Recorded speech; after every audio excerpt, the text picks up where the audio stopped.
My brother lost it.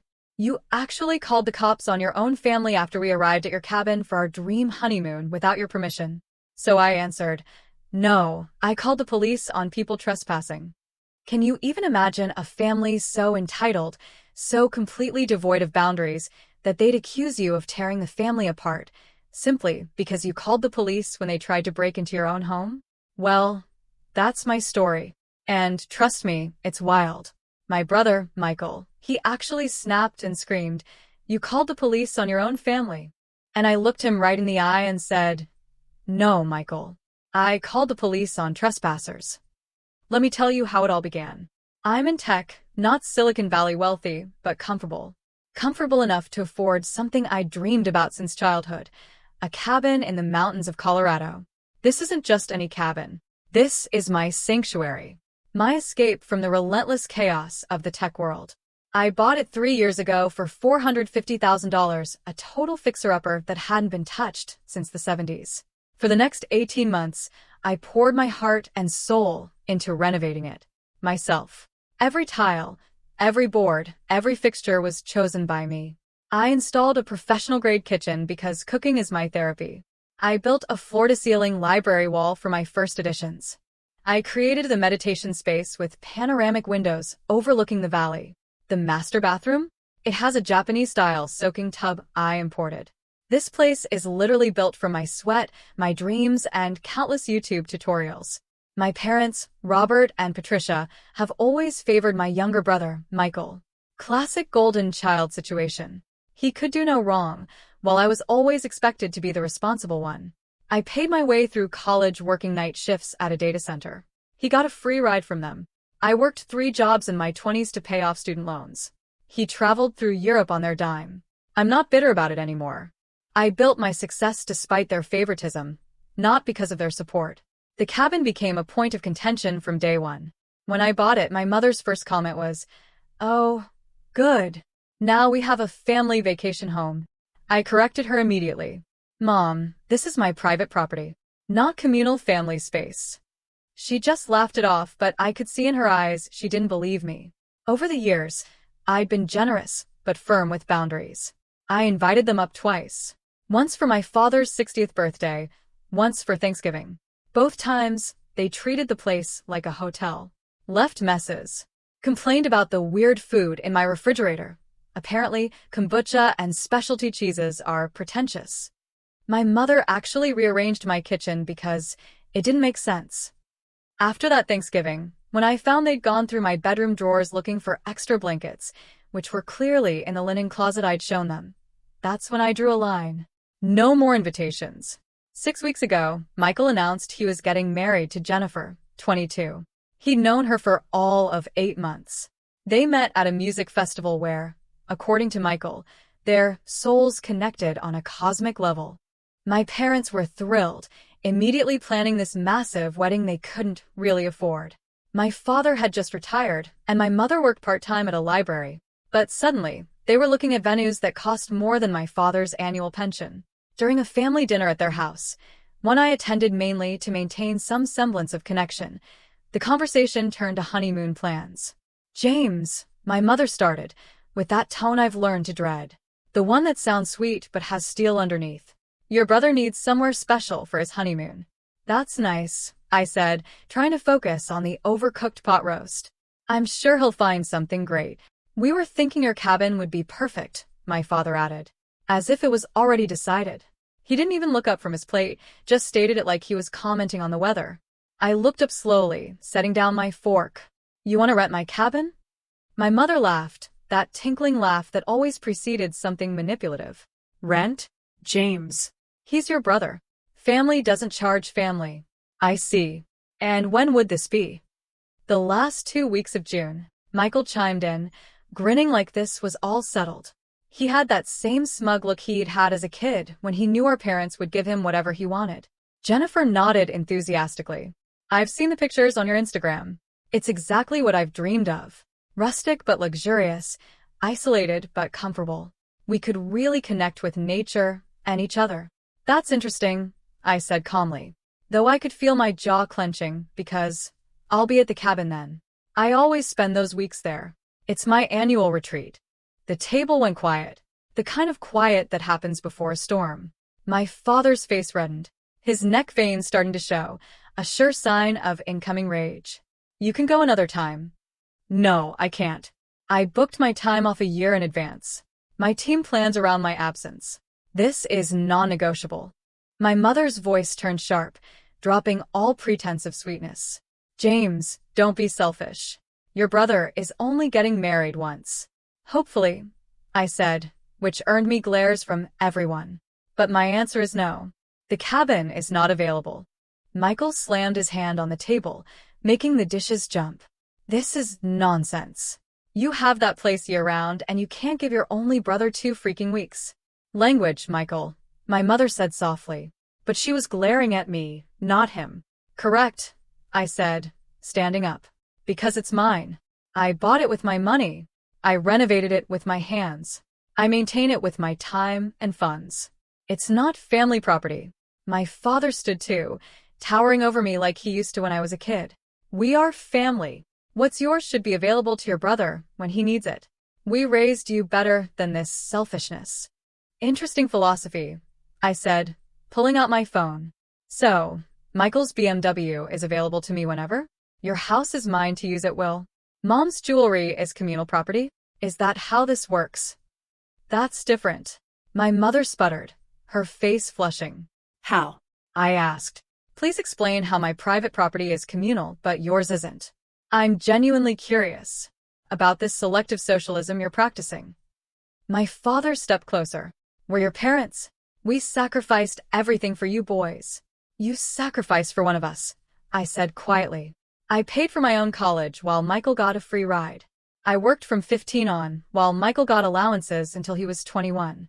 I bought my first car myself, while Michael got a BMW for his 18th birthday. So, please tell me more about these equal sacrifices. Jennifer spoke up then, her voice sweet, but her eyes calculating. James, I understand you worked hard for your cabin, but don't you think family should come first? Michael and I are just starting our lives together. Wouldn't it mean so much to you to be part of our love story? I looked at her, really looked at her. Designer clothes, expensive highlights, manicured nails that probably cost more than my weekly grocery budget. Jennifer, I don't know you. We've met 3 times. You're marrying my brother, not me. My property isn't part of your love story. They couldn't respond logically. Of course not. The dinner ended with them calling me selfish, heartless, and not a real family member. My mother actually said I must be broken inside to deny my brother this simple request. Michael sent me a text that night calling me an asshole and saying Jennifer was devastated that I'd ruined their dream honeymoon. He added that I'd always been jealous of him, and this was my pathetic revenge. I thought that was the end of it. I blocked Michael's number and figured they'd find another honeymoon spot. I was catastrophically wrong. #update 1. They tried to break in. 2 weeks after that dinner, I was in a client meeting when I got an alert on my phone from my cabin security system. Multiple motion detectors were going off. My heart pounded. I excused myself and pulled up the cameras. What I saw made my blood run cold. My parents' car was in my driveway, and my father was trying to jimmy the lock on my front door with what looked like a crowbar. My mother stood lookout. These were my parents, literally trying to break into my house. I immediately called the local police and reported a break-in in progress, giving them the address and describing the suspects. Then I called my parents. My father answered on speaker. "What the hell are you doing at my cabin?" I asked, my voice shaking with rage. "We're checking it out for Michael's honeymoon," he said, still working on the lock. I could hear the metal scraping. "Someone needs to make sure it's suitable and get it ready. You're breaking and entering. I've called the police." My mother's voice came through, laced with panic. "You called the police on your parents? What's wrong with you?" "I called the police on intruders attempting to break into my property. Leave now." "Don't be dramatic, James." My father grunted, still working.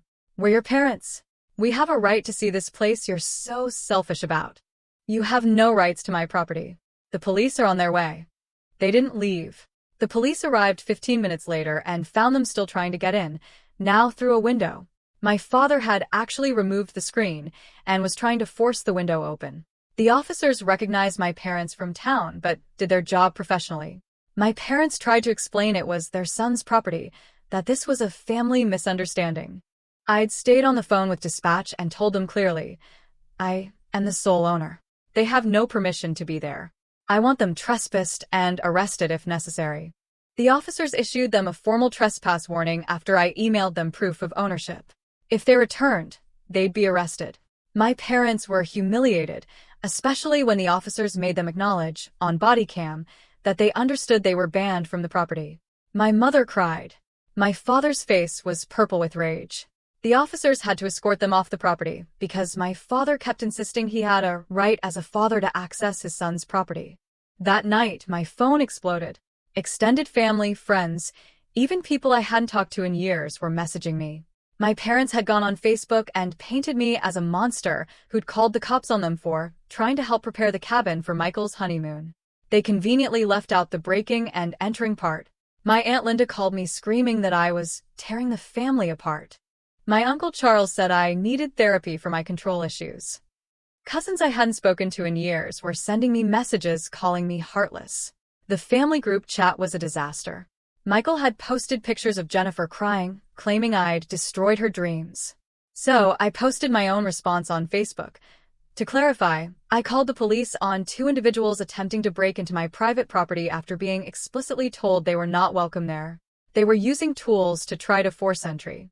The fact that these individuals were my parents makes their actions worse, not better. They knew they had no permission and tried to break in anyway. I have security footage of the entire incident, which has been provided to law enforcement. I attached a single screenshot from the security footage showing my father with a crowbar at my door. The comments on my parents' post shifted dramatically. Michael called me screaming that I'd humiliated the family. His exact words were, "You're such a piece of crap. Mom's on anxiety medication now because of you. Your parents humiliated themselves by trying to commit a crime." I replied calmly, "It's just a stupid cabin," he yelled. "You probably don't even use it that much. You're just being a selfish prick, because you can." "Then buy your own stupid cabin," I replied and hung up. That's when I decided to go nuclear. If they wouldn't respect my boundaries, I'd make those boundaries into walls. #update 2. Fort Knox has nothing on my cabin now. After the attempted break-in, I realized my family would never respect my boundaries without serious consequences. So I hired a private security company. Not just any security, but a firm that specializes in executive protection and property management called Fortress Security Solutions. The consultation was eye-opening. The security expert, a former Secret Service agent named David, looked at my property and said, "Based on what you've told me, your family will escalate. We see this in domestic situations. People who feel entitled don't give up easily." Over the next week, they installed new reinforced doors with multi-point locking systems, $8,000. Security film on all windows, making them essentially shatterproof, $5,000. A comprehensive camera system with 24/7 monitoring and cloud storage, $15,000. Motion sensors covering every approach, with different zones, $3,000. A panic room built into the master bedroom closet, $25,000. Electronic locks that only I can authorize, with biometric and code combinations, $1,000. A contract for random patrols during the weeks I'm not there, $500 per month. And perimeter fencing with sensors, $12,000.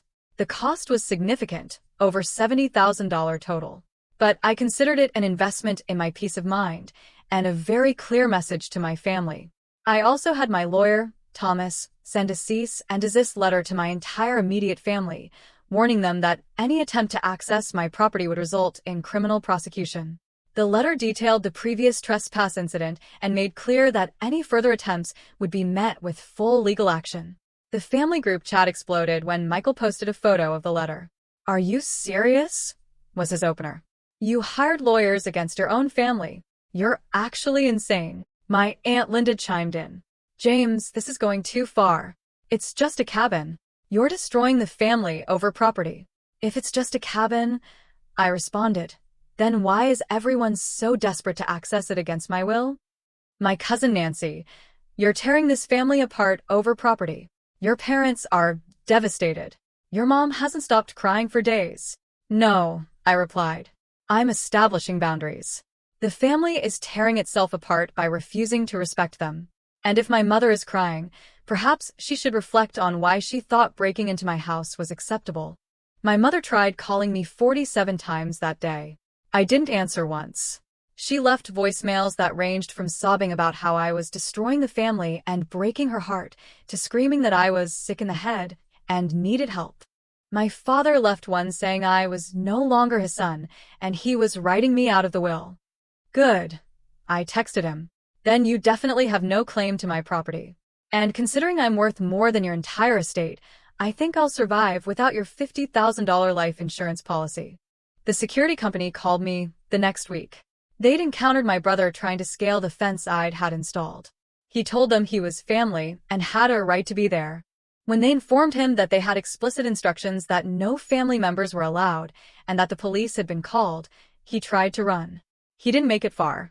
Michael was arrested for criminal trespass and attempted burglary because he had tools with him. He spent a night in jail before Jennifer bailed him out. The mugshot was unflattering. He looked exactly like what he was, a spoiled brat who'd finally faced consequences. My parents hired a lawyer to try to get the charges dropped.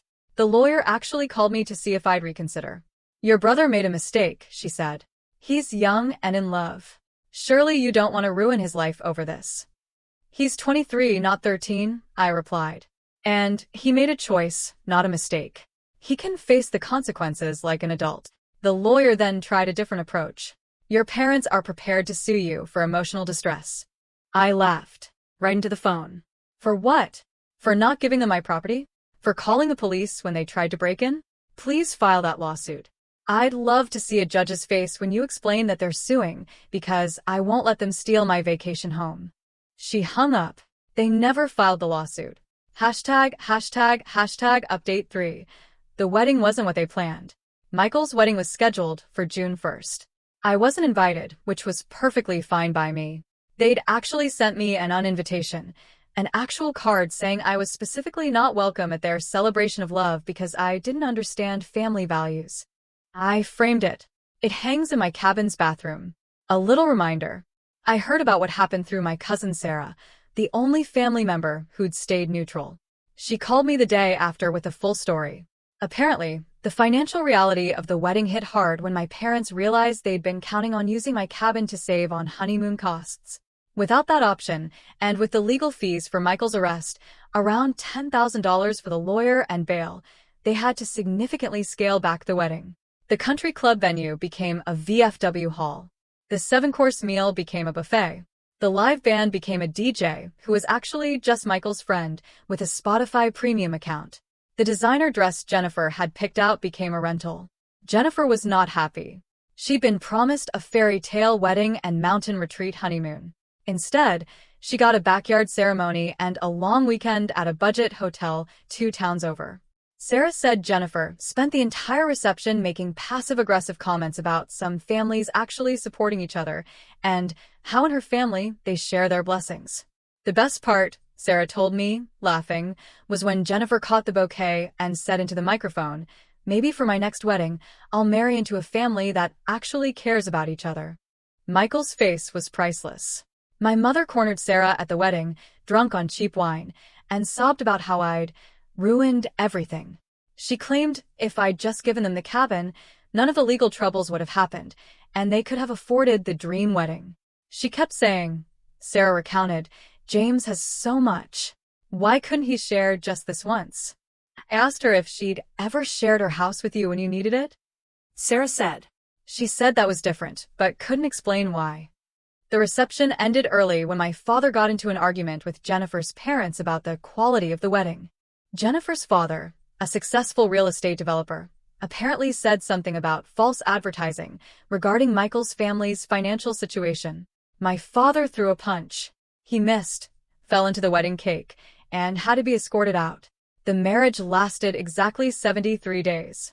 Update 4. The aftermath and the divorce. Jennifer left Michael in late August. According to the court documents, public record I checked, she filed for annulment, citing fraud. Apparently, Michael had told her his family owned multiple properties, that he was in line to inherit a mountain estate and that his brother, me, was going to make him a partner in his tech empire. She'd married him thinking she was getting into a wealthy family. When she found out he was actually unemployed, $40,000 in debt from credit cards, living with our parents, and that the cabin was mine, and completely off-limits, she was done. The fact that their honeymoon was out of comfort and instead of my cabin was apparently the final straw. The annulment documents included text messages Michael had sent her before the wedding, promising her a life of luxury, vacations at the family cabin, and a future where money would never be a concern. He'd even sent her photos of my cabin, claiming it would be theirs someday. Jennifer's lawyer reached out to me for a statement. I provided a simple affidavit stating that Michael had no claim to my property, never would, and that I'd explicitly banned him from it. I also mentioned the arrest for trespassing. Jennifer got her annulment. The legal fees from the divorce, combined with the previous arrest fees, have put my parents in serious financial strain. They're looking at downsizing their house. My father's pension isn't enough to cover their mortgage and the legal debts.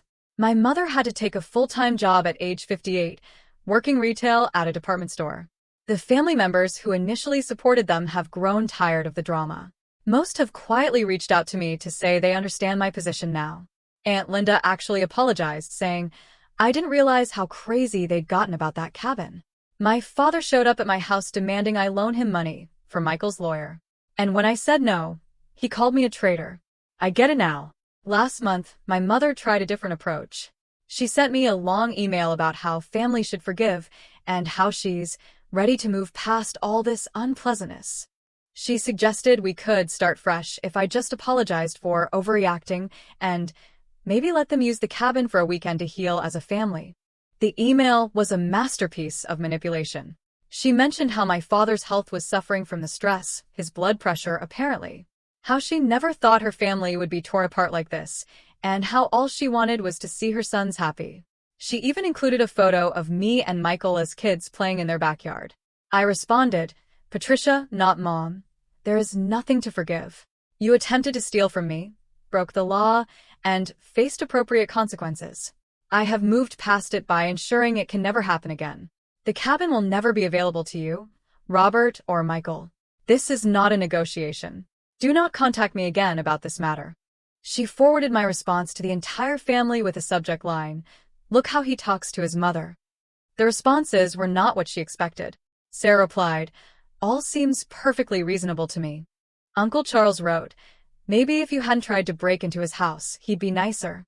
#update 5, new life and their continuing spiral. Meanwhile, I've been living my best life. I've hosted several gatherings at the cabin for my chosen family, friends who've actually supported me, colleagues who respect boundaries, and Sarah, the one blood relative who didn't try to manipulate me.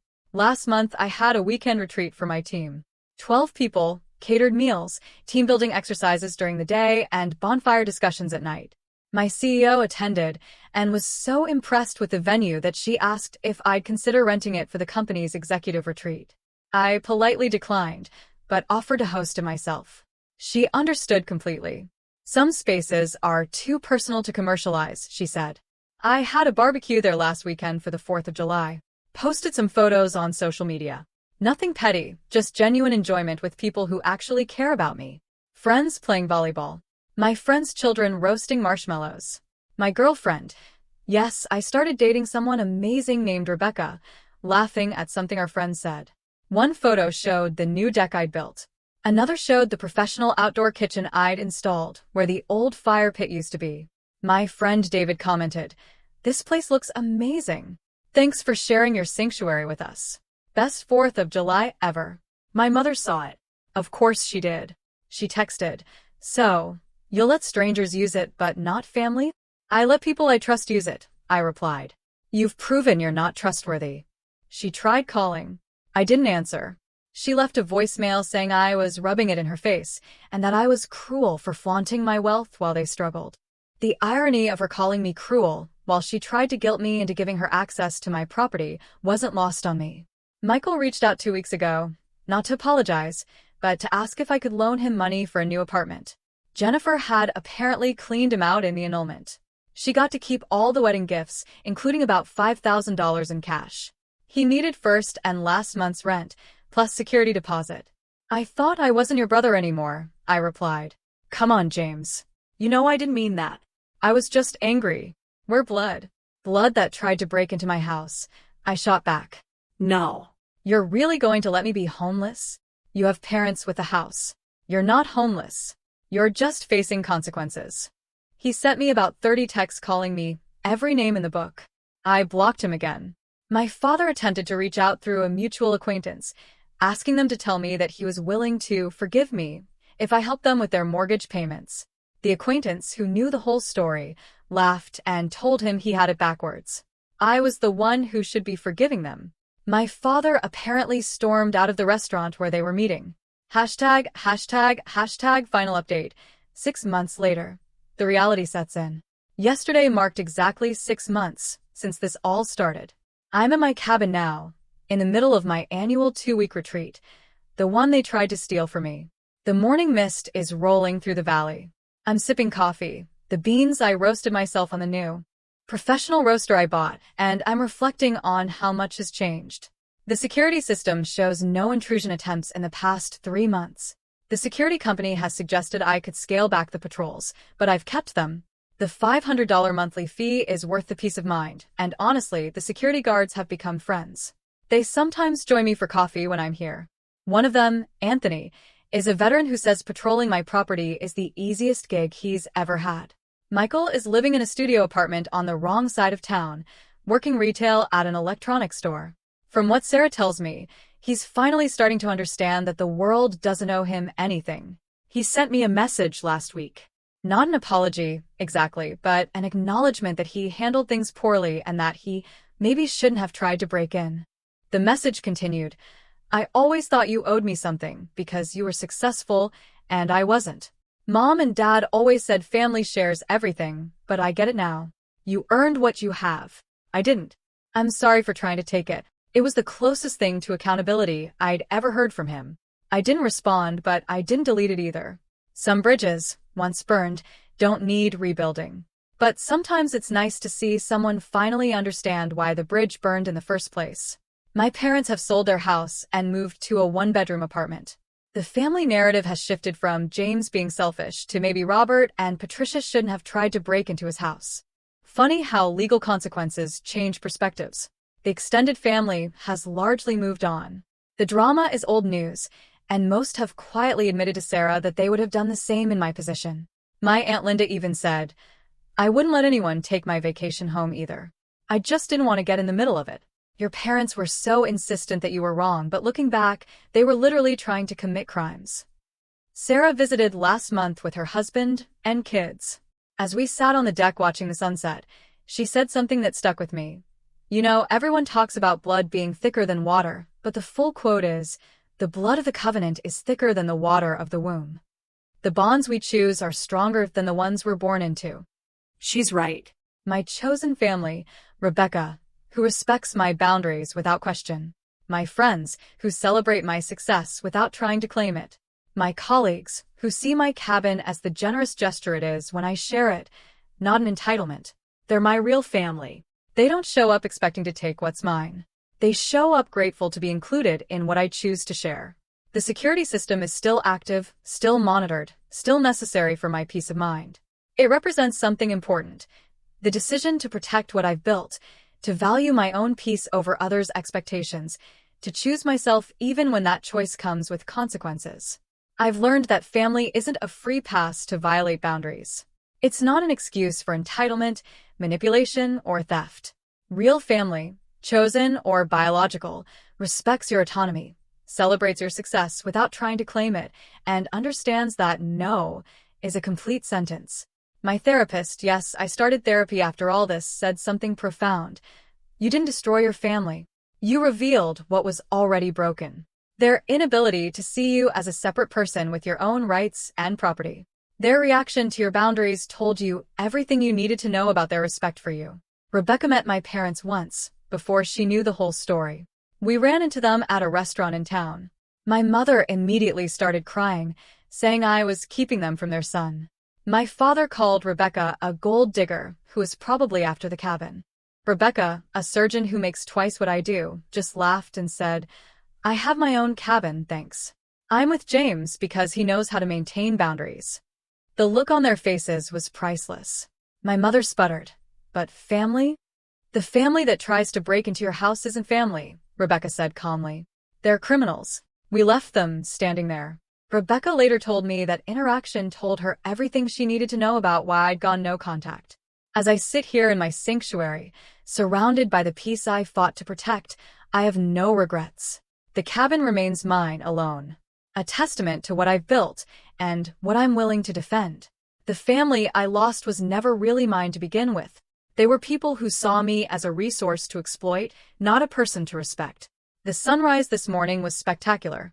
I watched it from the hot tub I installed last month, Rebecca beside me, both of us silent in the perfection of the moment. No drama, no manipulation, no one trying to take what we've earned. Just peace. Sometimes the best revenge isn't revenge at all. It's simply living well, enforcing your boundaries, and letting others face the natural consequences of their actions. My parents and brother learned that my property isn't communal. My success isn't theirs to claim, and my boundaries aren't suggestions. The cabin stands as more than just a building now. It's a symbol of self-respect, of choosing peace over people-pleasing, of recognizing that sometimes the price of family harmony is simply too high. Every sunrise I watch from this deck, every meal I cook in this kitchen, every book I read in this library is a reminder that I chose myself. And that choice was the right one. To anyone facing similar family pressure, your property is yours. Your boundaries are valid, and anyone who truly loves you will respect both without question. Don't let family become a weapon used to beat you into submission. Sometimes the most loving thing you can do for yourself, and for them, is to show them that actions have consequences. The mountain air is crisp this morning. The coffee is perfect. And for the first time in my life, I'm surrounded only by people who respect me. The fortress I built isn't just physical. It's emotional, psychological, and absolutely necessary. And from where I'm sitting, the view is spectacular. My name is James. I'm 32 years old. I own a cabin that my family will never set foot in again. And I've never been happier. What do you guys think? Have you ever had to draw such a hard line with family, or would you have handled it differently? Tell me your thoughts in the comments below. I really want to know.